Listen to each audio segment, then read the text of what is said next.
damos início a mais um programa Anatomia do Poder.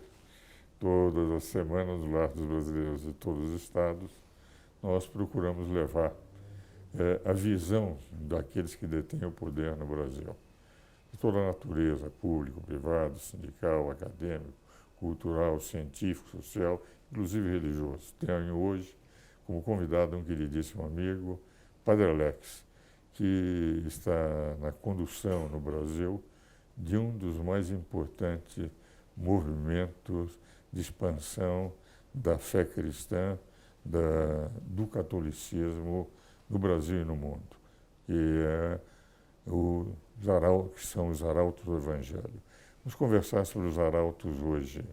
E gostaria, logo de início, meu caro e querido amigo Padre Alex, que explicasse um pouco o que representa o movimento e de que maneira esse tão bem-sucedido movimento, a instituição que hoje está espalhada no mundo inteiro, como os senhores conseguiram e qual é realmente a forma com que chega o coração de tanta gente no mundo inteiro, levando aquilo que os apóstolos fizeram logo no início do cristianismo, naqueles primeiros 300 anos, que nada obstante as perseguições, o cristianismo se expandiu de tal forma que Constantino, quando proclamou o cristianismo uma religião oficial do Império, naquele momento 60% do Império já era cristão.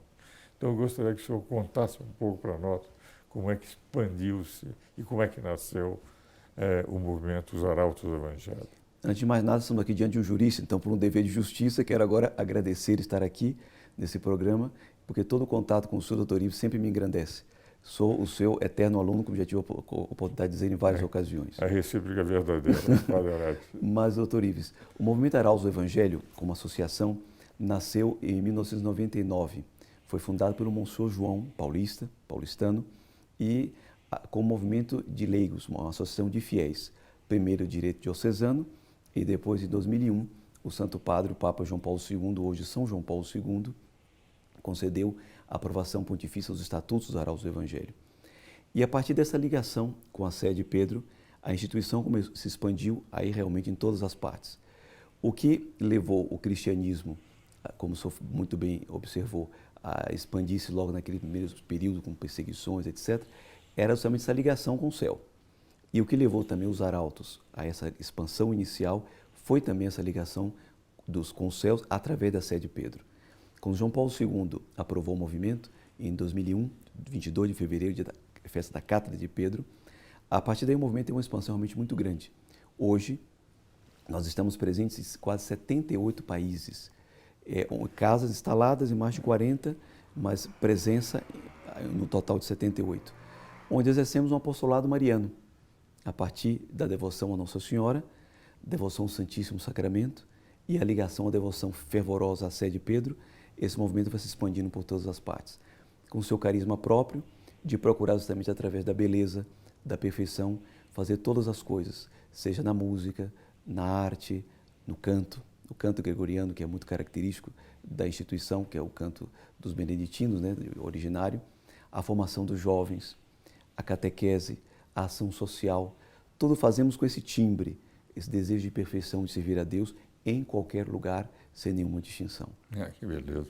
Aliás, um dado que me impressiona, uma vez visitei a sede aqui em São Paulo, ainda com o Monsenhor João, e me impressionou e me comoveu ver a adoração ao Santíssimo, 24 horas por 24 dia. horas. Os senhores permanecem, diversos membros, fazendo um rodízio, famílias, durante 24 horas, haja a companhia de leigos, sacerdotes, consagrados ao Santíssimo Sacramento. Exatamente. Isso é algo comovente. Aí é propriamente a anatomia do poder é esta. O poder vem dele, vem da oração. É aí que ali sai está. O verdadeiro poder. Isso, aí é que está. E justamente poder. Começou nessa basílica aqui de Nossa Senhora do Rosário, e atualmente temos lá, só na Serra da Cantareira 3 casas de adoração. Então, o Seminário Maior tem adoração perpétua também. E tenho a impressão que foi aí que eu estive. Exatamente. Né? E aí são famílias que também se turnam durante a parte do dia e à noite aqueles que são moradores da casa. Então, 24 horas o Santíssimo Sacramento sendo adorado, tem um livro de intenções, pessoas nos escrevem pela internet e aí com isso nós acrescentamos as intenções nas missas que são celebradas, que são missas o tempo inteiro, porque são muitos sacerdotes, graças a Deus, que dos arautos, o senhor sabe, nasceu um ramo sacerdotal, que é a Sociedade Virgo Flores Carmeli, foi reconhecido pelo Papa Bento XVI, e também dos arautos. Que são os encardenados Na própria sociedade. da própria sociedade. E tem também o ramo feminino de consagradas, que chama Regina Virginum, também reconhecido por Bento XVI em 2006. Nasce em 99 só de leigos, movimento laical, e chega em 2006 2 ramos, um sacerdotal ou de virgens consagradas. E justamente a força está na oração, é o que o nosso fundador, Monsenhor João, sempre incentivou. Vai uma iniciativa de apostolado, vamos fazer agora uma campanha pelo correio. Primeiro se preocupa com as almas, o resto vem como consequência. Primeira oração, e é uma característica muito dele, a oração como fonte, como força, como sorgente de toda e qualquer ação. Aliás, o fundador da obra, o São José Maria Escrivá, disse o seguinte: a obra se faz com oração, oração, oração e depois ação. Olha aí, tá vendo? É só, e punha como 4º ponto a ação. Exatamente. Oração, oração, oração. Porque a oração é onipotente. Não é? E veja como os fundadores são parecidos. Exatamente. Porque há uma semelhança muito grande, inclusive entre a obra e os arautos, que eles desejam trabalhar dentro da sociedade, Exatamente. no mundo. Por isso que a maioria dos membros, mais de 90% dos membros da instituição, estão localizados na sociedade. São famílias, são pais, são mães, profissionais liberais, que levam o carisma para o seu próprio ambiente de trabalho, seu ambiente social, para assim expandir a fé, como fizeram os primeiros cristãos. Exatamente. Aliás, é interessante, porque nos primeiros cristãos, quem vê a história romana de perseguição, o Diocleciano, ele, 15 anos antes de Constantino proclamar, ele fez uma perseguição violentíssima. Foi das mais terríveis. Das mais terríveis. E depois ele percebeu o perigo, ele mesmo renunciou, e quando pediram para que ele voltasse, ele não quis mais voltar a ser imperador. Na época havia 2 imperadores, 2 Césares. História romana do século é um encanto. 3 para o 3º para o 4º século. Confusa e bela. Confusa e bela. E aí Constantino, aliás, a mãe do Constantino, Exato. Helena, era cristã e ele só percebeu o papel da depois. oração, que essa mãe, Exatamente. como ela deve ter rezado pelo filho. E perseverando, de repente, aquilo Conseguiu. Floresce em todos os cantos. Exatamente. Agora, como é que é a organização,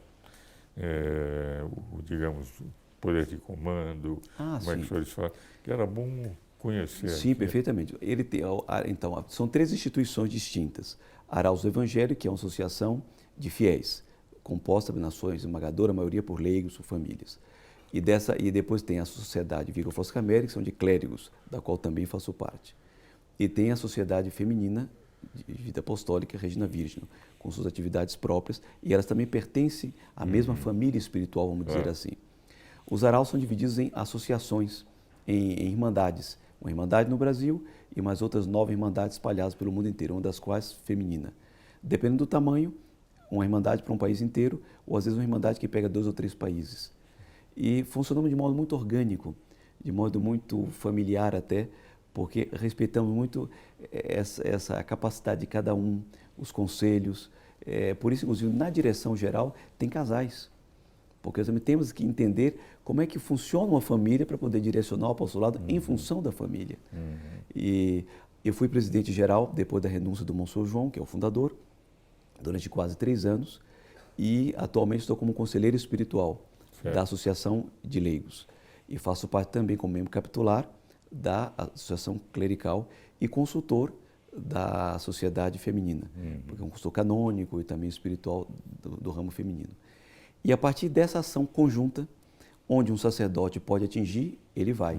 Aqui em São Paulo, por exemplo, para falar da nossa capital, todos os hospitais de São Paulo já têm como referência, quando precisa de um doente precisa de auxílio, já liga para a nossa casa. E tem sacerdotes que se turnam. O senhor falava de turnar-se rezando, tem sacerdotes que se turnam para atender doentes em toda a capital paulista. Beleza. E isso em outras partes também, estou falando de São Paulo. Aí as irmãs, onde elas conseguem atingir melhor? Na educação, na catequese. Tem um grupo de mais de 500 crianças na Serra da Cantareira que é assistido por elas, inclusive num trabalho social, um trabalho de atendimento às famílias. Isso fazem as irmãs. Curso de costura, culinária, línguas e depois arte, bordado, coisas que elas sabem fazer, então elas conseguem penetrar onde nós não conseguimos. E aí vem as famílias. Onde as famílias conseguem penetrar aqui no seu próprio ambiente de trabalho, na sua própria atividade. Você percebe que para coordenar tudo isso tem que ter muita harmonia. Agora, nós estamos terminando esse bloco, mas um dado eu vou deixar para que o senhor responda já Sim, no próximo perfeito. bloco. Para manter toda essa estrutura, os senhores precisam das pessoas que vão se integrando e que, evidentemente, vão colaborando. Claro. Agora, os leigos que começam a pertencer à entidade, eles são membros da entidade, mesmo casados. Sim, sim, sim. Enfim, há um corpo pequeno de sacerdotes e consagrados, e a grande maioria leigos. são leigos. Exatamente isso. Então, nós temos os membros associados, outra categoria de membros prevista nos estatutos, os cooperadores, que então são igualmente membros, apenas com distinção estatutária, e tem uma coisa mais ampla, que são os membros solidários. E um pouco parecido com o Opus Dei, com a obra. São várias gamas de membros, cada um atuando dentro do seu próprio ambiente. E eles colaboram. Os membros dos também solidários são aqueles que sustentam a instituição. São associados, que auxiliam com suas posses. Como está no Evangelho, cada um associa de acordo com suas próprias possibilidades. A história se repete, não vai diferente. Depois, estamos repetindo. A mesma história. Nós vamos agora aos nossos comerciais, depois vamos continuar falando. Ótimo. Sobre os arautos do Evangelho.